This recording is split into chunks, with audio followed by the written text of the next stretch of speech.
விக்கி நேற்று ஹெட்ஃபோன் ஒன்று வாங்கினீங்களா? ஆமாண்ணா.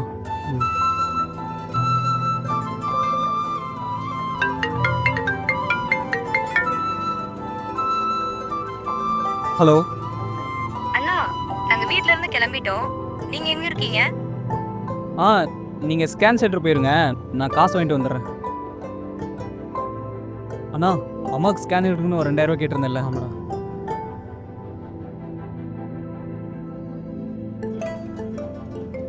இந்தா. சரி, நான் போயிட்டு சீக்கிரம் வந்துடுறேன்.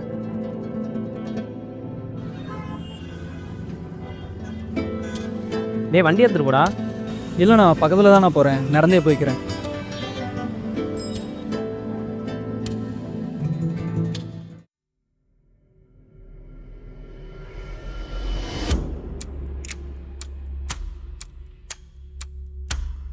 ஏய் குட்டி, காசு கொடுடா.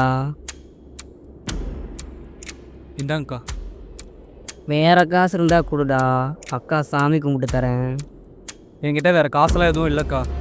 நிஜமா இல்லை? நிஜமா இல்லைக்கா. நான் பார்க்கவா? அக்கா கையிடங்கக்கா, என்னக்கா பண்ணுறீங்க அக்கா? பாத்தியா, அக்கா நீ போய் சொல்கிற பாத்தியா? அக்கா, அது அம்மாவுக்கு ஸ்கேன் எடுக்கிறதுக்காக வச்சுருந்த காசுக்கா.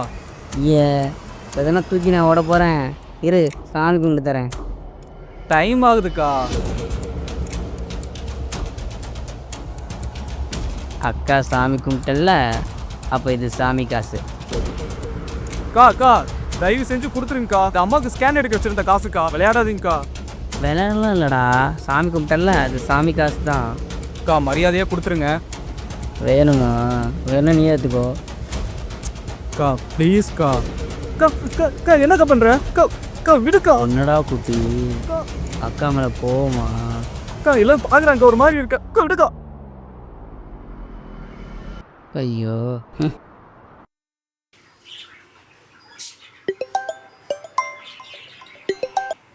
ஹலோ மச்சான், ஒரு ஹெல்ப்டா.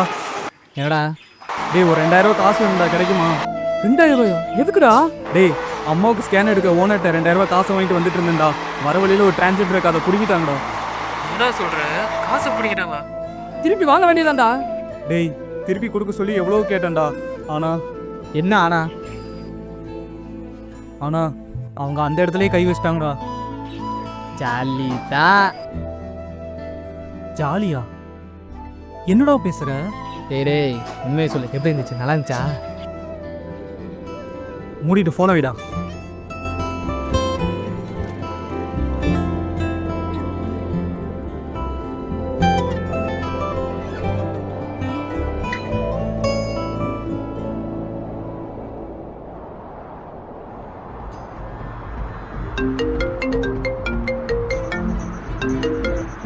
சொல்லுமா. அண்ணா, அம்மாவை கூட்டிட்டு ஸ்கேன் சென்டர் வந்துட்டேனா? நீ எங்கண்ணா இருக்க? இந்த வந்துட்டு இருக்கேம்மா, நீங்கள் வெயிட் பண்ணுங்க, வந்துடுறேன்.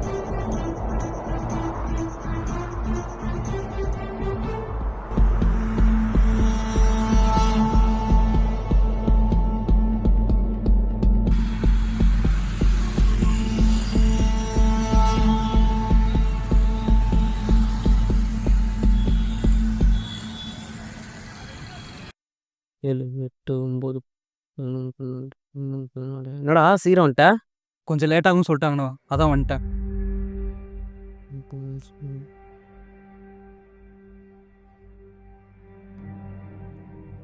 சரி பார்த்துக்கோ, அண்ணா இடத்துக்கு போயிட்டு வரேன். சரிண்ணா.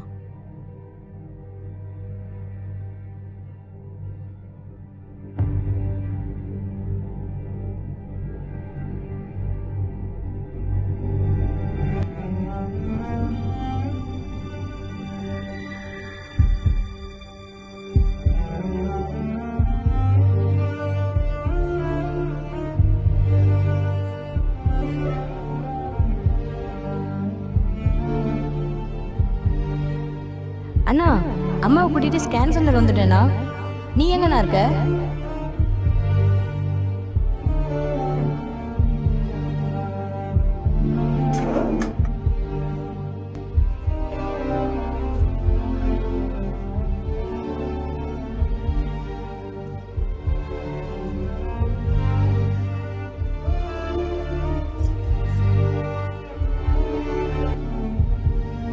அண்ணா வரேன். ஹலோ. என்னண்ணா நான் கடைசியாக வாங்கின 2000 ரூபா என் நோட்டில் எழுதவே இல்லை. ஏண்டா வார்த்தைக்கு வார்த்தை அண்ணாங்கிற, ஒரு 2000 ரூபா நான் பாமாக்கு தரமாட்டேனா? போன வை, அங்கே தான் வரேன்.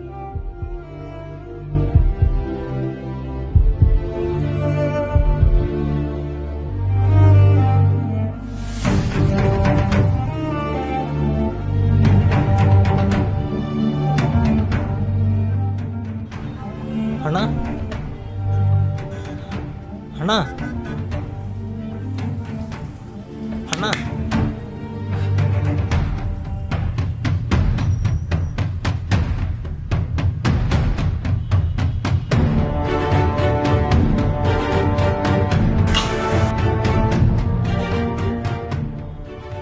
அண்ணா நான் ஒன்றும் பிச்சை எடுக்க வரல, ரீசார்ஜ் பண்ண தான் வந்தேன்.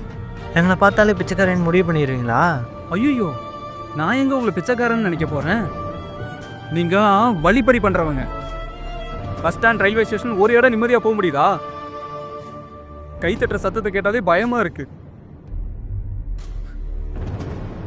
நான் எல்லாரையும்லாம் அப்படி சொல்லலை. கொடுத்த காசை வாங்குறவங்களும் காசு இல்லைன்னு சொன்னால் சரின்ட்டு போகிறவங்களும் எத்தனையோ பேர் இருக்காங்க. ஆனால் எல்லாரும் அப்படி இருக்கிறது இல்லையே. காசு இல்லைன்னு சொல்லிட்டா போதும், தப்பு தப்பாக பேசுறது, தப்பு தப்பாக கை வைக்கிறது, இதுக்கு பயன்ட்டே இருக்கிற காசெல்லாம் கொடுத்துட்றோம்.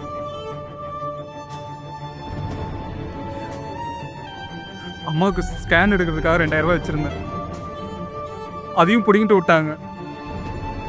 இப்போ அம்மாவை தங்கச்சியும் அங்கே ஸ்கேன் சென்டரில் உட்காந்துருக்காங்க. என்ன பண்ணுறதுனே தெரியாமல் நின்றுட்டு இருக்கேன்.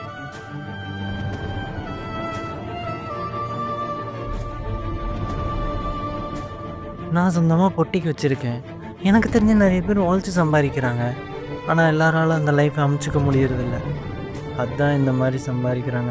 அதுக்காக நான் எதையும் நியாயப்படுத்தலை. ஆனால் இனிமேல் பார்க்குற எல்லாரும் இப்படி தான் முடிவுக்கு வராதீங்க ப்ளீஸ்.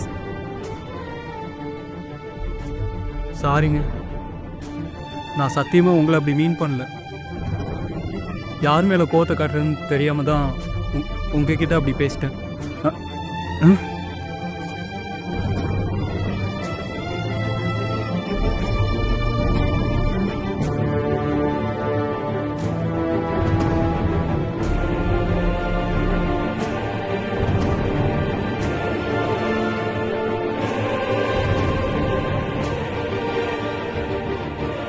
என்ன பார்க்குற?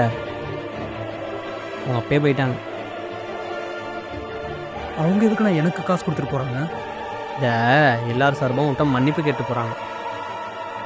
ஒரு சிலர் பண்ணுற தப்புக்கு எல்லாத்தையும் வெறுத்துறாங்கன்னு சொல்லிட்டு போகிறாங்க.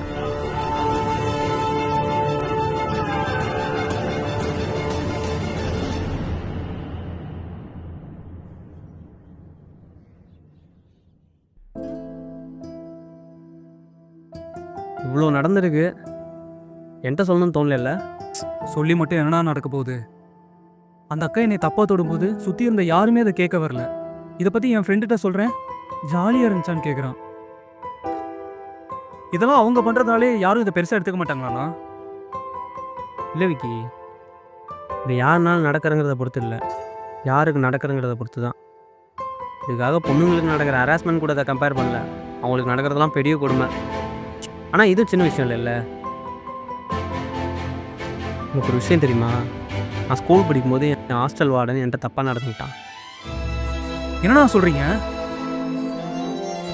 இதை பற்றி யார்கிட்டயே கம்ப்ளைண்ட் பண்ணிங்களா? சொல்லாமல் இருப்பேனாடா? இதை போய் வெளியே சொன்னால் யாரும் ஒரு பெரிய விஷயமா கூட எடுத்துக்கல. எல்லாம் நான் பார்த்து சிரித்தாங்க, கிண்டல் பண்ணாங்க. அதுலேருந்து வெளியே வர்றதுக்கு எனக்கு ரொம்ப நாள் ஆச்சு. இவ்வளோ ஏன் நீ ஏன் இன்னொரு நாள் சொல்லிலாம் சிரிச்சிருப்ப. ஒரு ஆம்பளைக்கு நடக்கிற ஹராஸ்மெண்ட் எந்த ஆம்பளையும் சீரியஸாக எடுத்துக்கிறதுடா. அது ஒரு ஃபன்னான விஷயமாகவே எடுத்துக்கிறாங்க. இது சிரிக்கிற விஷயம் இல்லை. நம்ம நாட்டிலையும் ஆம்பளைக்கான ஹராஸ்மெண்ட் ஜாஸ்தியாகிட்டு தான் இருக்குது. இதை பற்றி நம்மளால கம்ப்ளைண்ட் பண்ண முடியுமான்னு கூட தெரிலண்ணா. பண்ணணும் விக்கி. அப்போ தான் இதுக்கான சட்டம்லாம் ஸ்ட்ராங் ஆகும். எல்லாருக்கும் ஒரு அவேர்னஸ் கிடைக்கும். ஐயோ, என்னாச்சு? ஆம்பளை பசங்க அழக்கூடாதுடா, இந்திரி. சரிண்ணா. ஐயோ, என்னாச்சு? அம்மா வெயிட் பண்ணுறாங்கண்ணா. லூசு பேர் போராட்டக்குன்னு சரி சரி, வரண்ணா. பைத்தியக்காரன்.